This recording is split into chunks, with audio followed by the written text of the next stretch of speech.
Welcome back to Tech, Tesla, and Trends.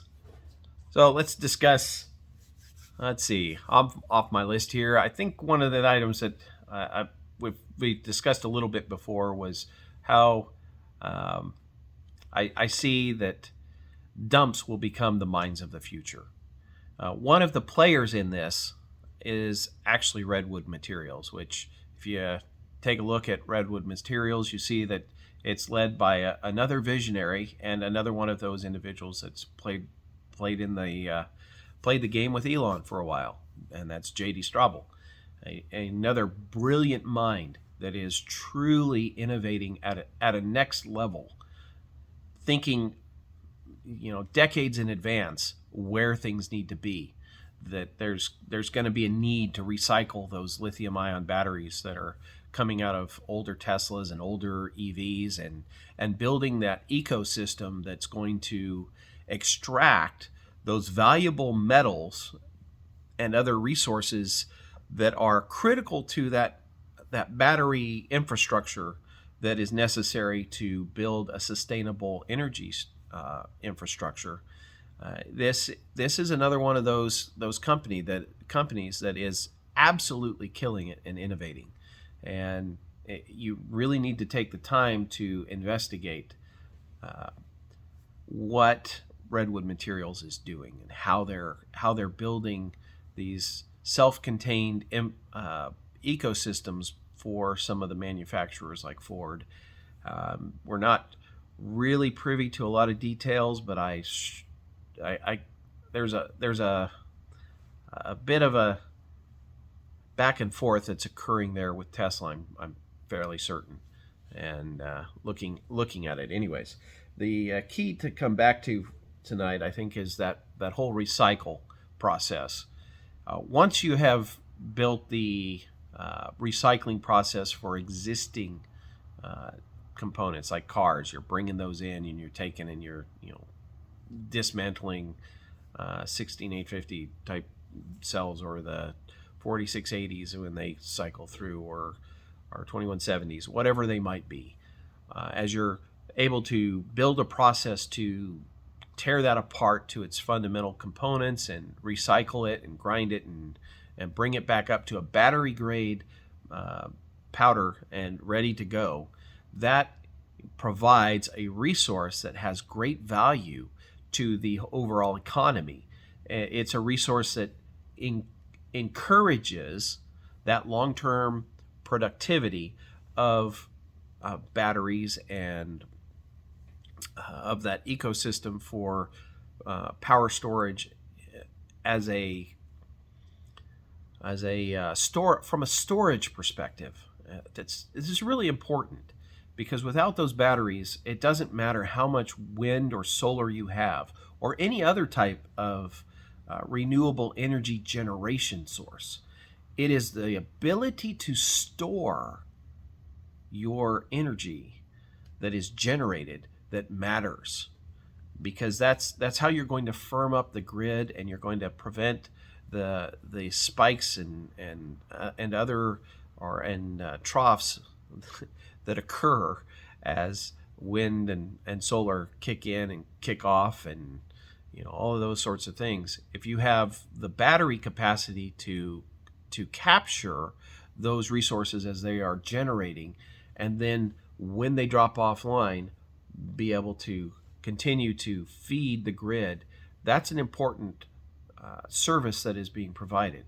And that's one of the things that Tesla is obviously doing with Powerwall and with their energy arbitrage. And there's a couple of instances where they've prevented the blackouts in Australia and in California, and we're only going to hear more and more and more on that as time goes on.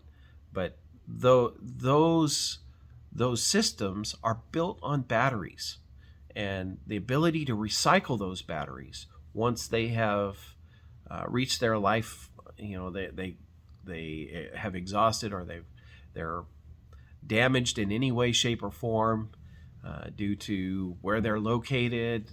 Who knows?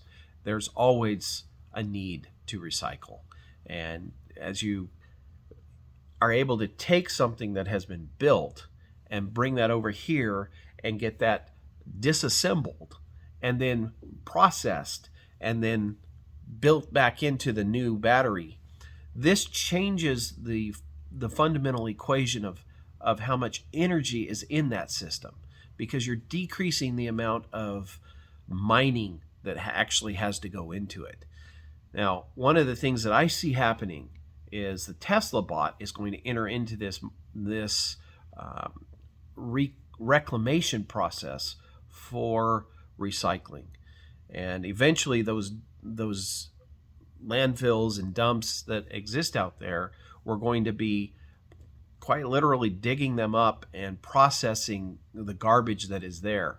Those TeslaBots will have they'll have a list of things that they're looking for, metals, materials, and they'll be processing these to better sort out the items that are of fundamental value.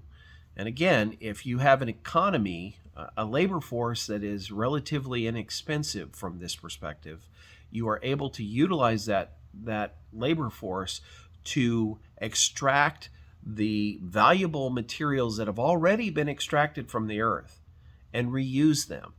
And this is an important component of this, of how batteries are built and how other technologies will be built in the future.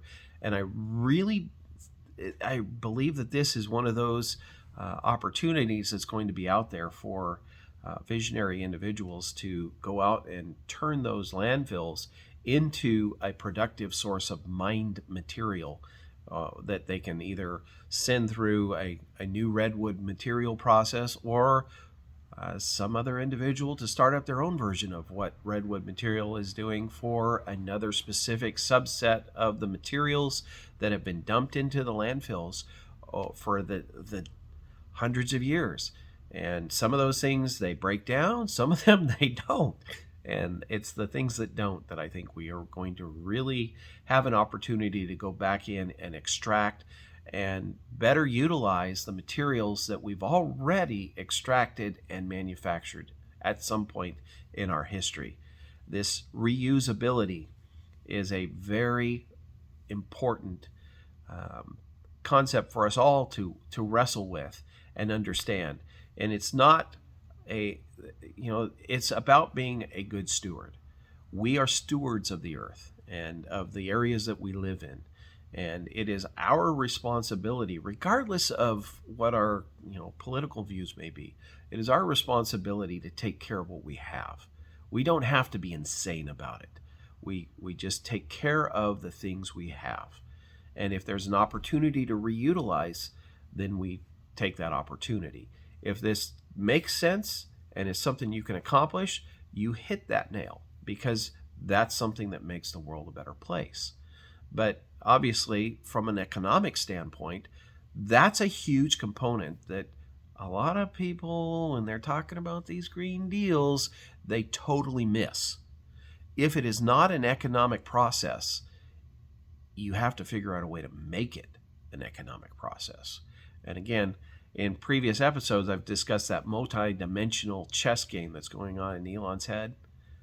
I believe the TeslaBot is one of those components for making this an effective opportunity for cleaning the earth and for making the long-term sustainability of humanity a possibility.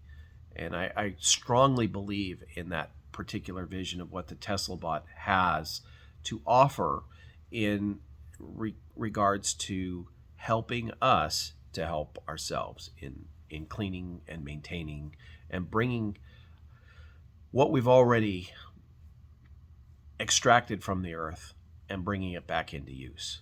I believe that is a very fundamental task that we must do. That gets into that whole it's a pretty good summary of that whole renew, reuse, and repurpose. In this case, some of the repurposing, that we'll see what's in there and what the level of degradation is for some of these items. But as you begin that process, again, this gets into that long-term vision of as you begin, the innovation begins, and as you have the ability to process some of these old dumps, I think that there will be, obviously you're going to discover some things that are like, oh my goodness gracious, how the heck did that get in there? But you will also have the ability to process and extract valuable materials out of each one of those, and that is the future mines as I see it. Now, that's obviously not something that's going to happen in the next 10 years, but I really believe within the next 20 years you will see the beginnings of that occurring in a really clear and fundamental and systematic process. So keep an eye on that as we move forward in time, as long as we're still here and we haven't blown ourselves up. That's always a good thing. And so we'll talk to you a little bit later. Have a good night.